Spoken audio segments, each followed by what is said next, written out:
आप बुलडोजर लेके पहुंचिए ना कुलदीप सिंह सेंगर के घर पे। बेटी के साथ बलात्कार किया है योगी जी, सो रहे हैं क्या? बेटी के साथ बलात्कार किया था, चढ़ा दीजिए उसके घर पे बुलडोजर। इसलिए नहीं चलाते हैं कि वो बलात्कार करने वाला आपकी पार्टी का एमएलए था।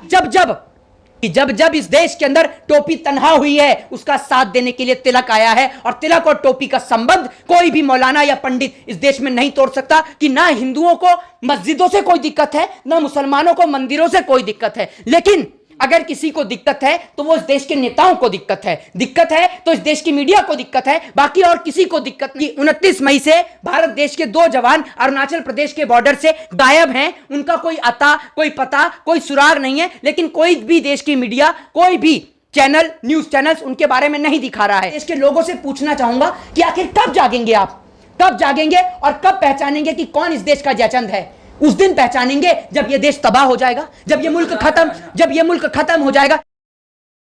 देखिए, देश को तोड़ने का जो सारा जिम्मा है और सारा आरोप जो है, यह देश में हिंदू और मुसलमान के नाम की जो नफरत फैलाई गई है या फैलाई जा रही है, इसका सारा का सारा श्रेय जो जाता है वो सिर्फ एकमात्र और एक ही शख्स और एक ही व्यक्ति को जाता है, और वो है देश की मीडिया।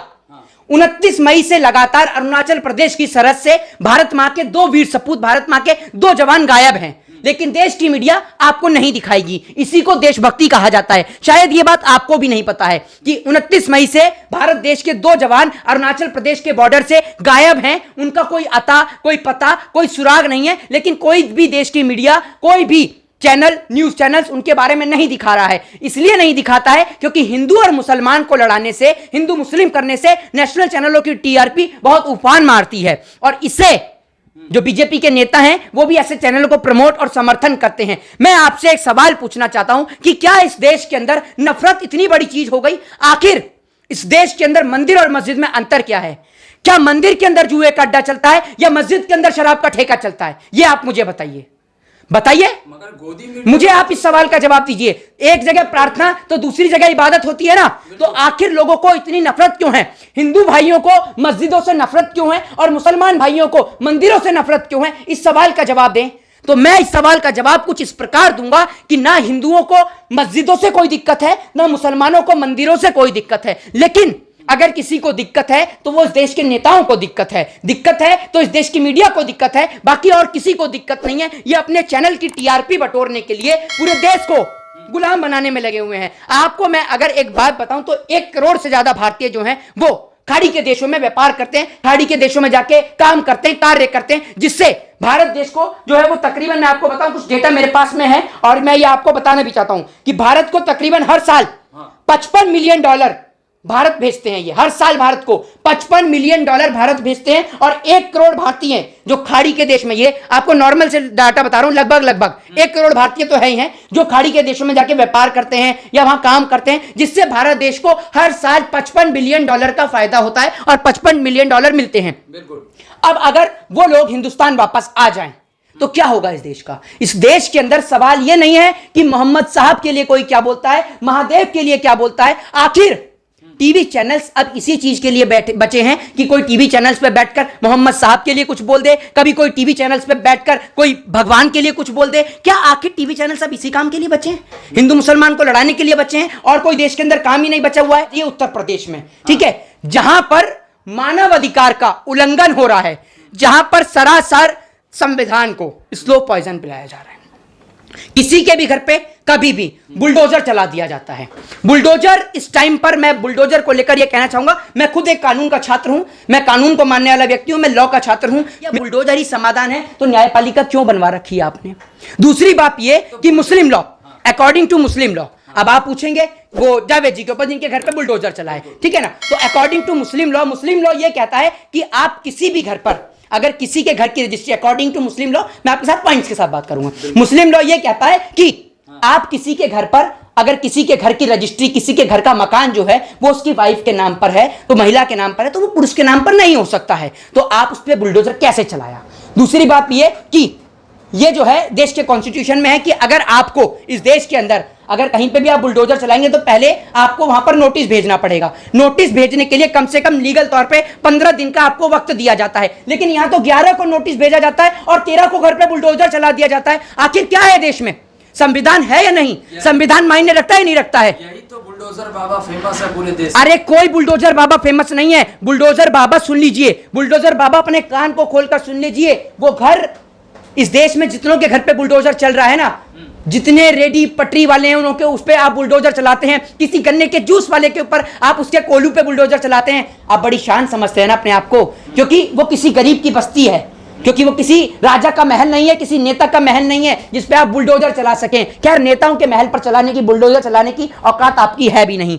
आप इस देश के अंदर संविधान को स्लो पॉइजन पिला रहे हैं, संविधान को मारने का काम कर रहे हैं। और मैं देश के लोगों से पूछना चाहूंगा कि आखिर कब जागेंगे आप, कब जागेंगे और कब पहचानेंगे कि कौन इस देश का जयचंद है? उस दिन पहचानेंगे जब ये देश तबाह हो जाएगा, जब ये मुल्क खत्म हो जाएगा, तब आप पहचानेंगे कि कौन इस देश का जयचंद है और कौन आपको और हमें से तात्पर्य हिंदू और मुसलमान को लड़ाने में लग रहा है। कब पहचानेंगे आप? तो मोहित, आप जिस तरह से एकता का मैसेज दे रहे हैं, तो क्या आप इस एकता में जीत पाएंगे? देखिए, पहली बात मैं आपको बता दूं कि जीतना मेरी आदत है और आदत में छोड़ता नहीं हूं, ठीक है ना। तो हिंदू मुस्लिम को, सिख ईसाई को जोड़ना ये मेरा सपना है और सपने को मैं पूरा करके रहूंगा, ये मेरी आदत है। और फिर कहूंगा कि आदतें मैं छोड़ता नहीं हूं। और इस देश के अंदर नफरत फैलाने वाले पत्थरबाजों के ऊपर कड़ी से कड़ी कार्रवाई होनी चाहिए। इस देश के अंदर पत्थर मारने वाला चाहे हिंदू हो, चाहे पत्थर मारने वाला मुसलमान हो, दोनों को उठाकर जेल में डालिए। कोई भी इस देश के अंदर मंदिर और मस्जिद के नाम पर अफवाह फैलाए, मंदिर और मस्जिद के नाम पे दंगे कराए, उसको उठाकर जेल में डालिए। लेकिन आप तो पहुंच जाते हैं बुलडोजर लेकर। अरे आप बुलडोजर लेके पहुंचिए ना कुलदीप सिंह सेंगर के घर पे। बेटी के साथ बलात्कार किया है योगी जी, सो रहे हैं क्या? बेटी के साथ बलात्कार किया था, चढ़ा दीजिए उसके घर पे बुलडोजर। इसलिए नहीं चलाते हैं कि वो बलात्कार करने वाला आपकी पार्टी का एमएलए था और आप अपनी पार्टी के लोगों के साथ में बहुत वफादार हैं, इसलिए नहीं चला रहे हैं आप उसके घर पे बुलडोजर। चलाइए ना आप बुलडोजर, क्यों नहीं चला रहे हैं? तो नाबिका कुमार जो इस पूरे विवाद की जड़ है, वो अभी तक एफआईआर अभी रिसेंटली दर्ज हुआ है जी। क्या नाबिका कुमार को भी गिरफ्तार करना चाहिए? अरे भाई, मैं आपको ये बता रहा हूं कि न्यूज चैनल्स का कार्यक्रम इतना खतरनाक है देश के लिए। अगर कोई सबसे बड़ा खतरा है और देश की आजादी के बाद अगर इस हिंदुस्तान को तोड़ने का किसी ने अगर सबसे पहले कोई काम किया है और देश के अंदर हिंदू और मुसलमान के नाम का अगर किसी ने जहर घोलना शुरू किया है, तो वो एक ही व्यक्ति है और वो है देश की मीडिया। देश की मीडिया ने हिंदू और मुसलमान के बीच इतनी मतभेद पैदा कर दिया, इतना आपसी लड़ाई पैदा कर दी कि तिलक और टोपी का संबंध, जो भाईचारे का संबंध था, जो अमन चैन और शांति के पैगाम का संदेश था, उस तिलक और टोपी को बांटने का काम किया है। क्योंकि इस देश के अंदर ये संकेत मुसलमान भाई देते थे, संदेश मुसलमान भाई देते हैं और हिंदू भाई भी देते हैं कि जब जब इस देश के अंदर टोपी तन्हा हुई है, उसका साथ देने के लिए तिलक आया है। और तिलक और टोपी का संबंध कोई भी मौलाना या पंडित इस देश में नहीं तोड़ सकता, कोई भी गृह मंत्री या प्रधानमंत्री तिलक और टोपी का संबंध नहीं तोड़ सकता। और जब जब इस देश में तिलक अनाथ हुआ है, उसका साथ देने के लिए टोपी आई है। तो ध्यान रखिए, तिलक और टोपी यानी हिंदू और मुसलमान, और हिंदू और मुसलमान को जो बांटेगा उसको हरगिज माफ नहीं किया जाएगा। क्योंकि इस देश का मुसलमान, अगर आज हिंदुस्तान को बायकाट किया जा रहा है तो मुसलमान को तकलीफ है कि क्यों हिंदुस्तान को बायकाट किया जा रहा है। क्योंकि मुसलमान अपने वतन से प्यार करता है, हिंदुस्तान से प्यार करता है। मुसलमान को भी तकलीफ इस बात से है कि प्रॉफिट मोहम्मद साहब को लेकर बोला एक्शन होना चाहिए, ठीक है, लेकिन जिस तरीके से हिंदुस्तान का कई देशों में बायकाट हो रहा है या फिर वहां का सामान का बहिष्कार हो रहा है, इस सब को लेकर मुसलमान भी परेशान है कि आखिर ऐसा क्यों हो रहा है। क्योंकि वो भी अपने वतन से प्यार करते हैं। अगर देश को चोट पहुंच रही है तो उसका नुकसान सबको हो रहा है। देश के अंदर जो हम लोग टैक्स पे करते हैं, पहले उन नफरत लोगों को जवाब दूंगा इसका कि जो भी लोग देश में दंगा फसाद करते हैं, पत्थर फेंकते हैं, पुलिस को मारते हैं, आर्मी के ऊपर अटैक करते हैं, तो पुलिस आर्मी आपकी और मेरी सुरक्षा के लिए बनी है, उसके ऊपर आप अटैक ना करें। दूसरी बात, सेकंड पॉइंट ये कि आप सरकारी संपत्तियों को नुकसान पहुंचाते हैं। कहीं भी संविधान में ये नहीं लिखा है। आप आर्टिकल 19 आपको हक और अधिकार दे रहा है प्रोटेस्ट करने का, शांतिपूर्ण तरीके से प्रोटेस्ट करिए, लेकिन आप प्रोटेस्ट के दौरान जो सरकारी संपत्ति को तोड़ते हैं उससे नुकसान भारत देश का होता है। इससे नुकसान भारत देश की जो क्या कहते हैं इकोनॉमी है उसके ऊपर पहुंचता है। तो आप भारत देश की संपत्ति को ठेस मत पहुंचाइए। जिसने आपकी भावना को ठेस पहुंचाया है उसको आप ठेस पहुंचाइए कानून और संविधान के दायरे में रहकर। जिस तरह से अभी रिसेंट खबर आ रहा है कि बंगाल पुलिस ने जो है नुपुर शर्मा को जो है नोटिस भेजा है जी, क्या लगता है बंगाल पुलिस क्या मैसेज देना चाहती है? देखिए, मैं बंगाल की धरती पे ही खड़ा हुआ हूं, सीधे तौर पे आपको बता दूं, और बंगाल में जो है वो हिंदू और मुस्लिम के नाम के कोई राइट्स नहीं होते। और यहाँ का मुझे एक सीन याद भी है, मैं बंगाल का, कि आपको बता दूं, अभी कुछ टाइम पहले एक गोदी मीडिया का पत्रकार यहाँ पर आया था और वो खबर कई जगह पे आपने देखी भी होगी, सोशल मीडिया ने दिखाई थी। तो एक गोदी मीडिया का पत्रकार यहाँ आता है और वो होली और शब रात एक ही दिन की पड़ी थी, आपको याद हो तो शब रात एक दिन पहले थी और होली एक दिन बाद थी। तो एक गोदी मीडिया का पत्रकार आता है, चुनाव के वक्त की मैं आपको बात बता रहा हूं, तो वो यहां आकर ये कहता है एक मुसलमान से कि आप तो मुसलमान हैं और आप मुसलमान होकर होली खेल रहे हैं। तो वो मुसलमान उसको जवाब देता है कि जब मेरे को कोई आपत्ति नहीं, क्योंकि ये मेरा भाई है, अगर इसको खुशी होती है मेरे होली खेलने से, मेरे रंग लगाने से, तो मैं अपने भाई को खुश देखना चाहता हूं, आप हमें क्यों बांट रहे हैं। तो वहीं उस मीडिया वाले को मुंह तोड़ जवाब दिया गया और उसे भगाया गया। ये मीडिया इस देश में जहर घोलने का काम करती है, हिंदू मुस्लिम को तोड़ने का काम करती है। तो देश के लोगों से कहना चाहूंगा, एकता, अनेकता, अखंडता के साथ भारत देश को एक करिए और भारत देश जैसे पहले था उसको पहले जैसा भारत बनाइए, क्योंकि भारत देश को वैसा भारत मत बनाइए कि जिस भारत को आजाद कराने के लिए ना जाने कितनी माओं ने अपने बेटों को खो दिया, तो ऊपर बैठे राजगुरु सुखदेव और भगत सिंह भी ये सोचें कि हमने किसके खातिर फांसी का फंदा चुपा। उन लोगों के लिए जो आज हिंदू मुसलमान के नाम पर लड़ रहे हैं और एक दूसरे का गला काट रहे हैं। क्या इसी दिन के लिए हमने आजादी का सपना देखा था? इससे अच्छे तो हम गुलामी की जंजीरों में थे। गुलामी की जंजीर में एक तो थे, हिंदू मुसलमान के नाम पे बटे तो नहीं थे, लेकिन आज तो हम हिंदू और मुसलमान के नाम पे बट गए, सिख और ईसाई के नाम पर बट गए, गुरुद्वारे और चर्च के नाम पे बट गए, मंदिर और मस्जिद के नाम पे बट गए। क्या यही हिंदुस्तान था? क्या यही भारत था जिसको लोग पूछते थे, जिसकी लोग मिसाल देते थे, देते हैं, और हम चाहते हैं कि ये मिसाल देते रहें कि वो देश है भारत जहां मुसलमान और हिंदू एक साथ रहते हैं, जहां दिवाली और रमजान मनती है। कौन सा देश है जहां आपको मंदिर, मस्जिद, चर्च और गुरुद्वारा मिले? तो एक ही नाम लिया जाता था कि अगर ऐसा मुल्क देखना है और एकता देखनी है तो जाओ, चले जाओ भारत।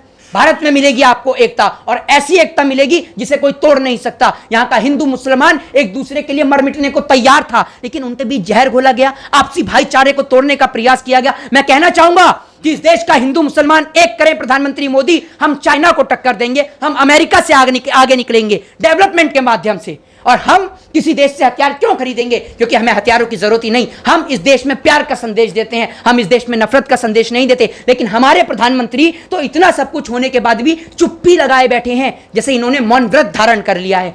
आपकी चुप्पी, अगर आप बोलेंगे तो आपके बोलने से देश में अमन, चैन और शांति हो सकती है। मोदी जी, आप बोलते क्यों नहीं है? आखिर आप चुप क्यों हैं? क्या आप आखिर यही बोलेंगे कि आप जेब में बटुआ रखते हैं, नहीं रखते हैं? देश की मीडिया प्रधानमंत्री से सवाल करती है कि आप जेब में बटुआ रखते हैं, नहीं रखते हैं। कुछ एक्टर जो ऐसे हैं जो मोदी जी से पूछते हैं कि आप आम चूस के खाते हैं, काट के खाते हैं? तो मोदी जी, आप प्रधानमंत्री इन्हीं सवाल जवाब देने के लिए बने हैं कि आम काट के खाते हैं, चूस के खाते हैं? देश की एकता के लिए बोलिए, देश के लोगों के लिए बोलिए। और जीना है तो मंदिर और मस्जिद के लिए नहीं, हिंदुस्तान के लिए जीजिए, अपने भारत देश के लिए जिए, अपने तिरंगे के लिए जिए। और अगर मरना है तो अपने भारत देश के लिए मरिए, अपने मुल्क के लिए मरिए, किसी जाति, किसी धर्म, किसी मजहब के लिए नहीं। और ये मंदिर और मस्जिद की जो दीवारें हैं ना, ये कब तक इस देश के लोगों को बांट के रखेंगी, ये हम भी देखते हैं। एक दिन ऐसा भी आएगा कि जब लोग मंदिर और मस्जिदों की दीवारों को तोड़कर एक बार फिर आपसी प्रेम और भाईचारे का संदेश देंगे, एक बार फिर अपने आप को गले लगाएंगे और एक बार फिर लोग इस हिंदुस्तान की मिसाल देंगे। और ये मिसाल जब कायम हो पाएगी, ये सब कुछ तब पॉसिबल है जब इस देश की गोदी मीडिया को मुंहतोड़ जवाब दिया जाए।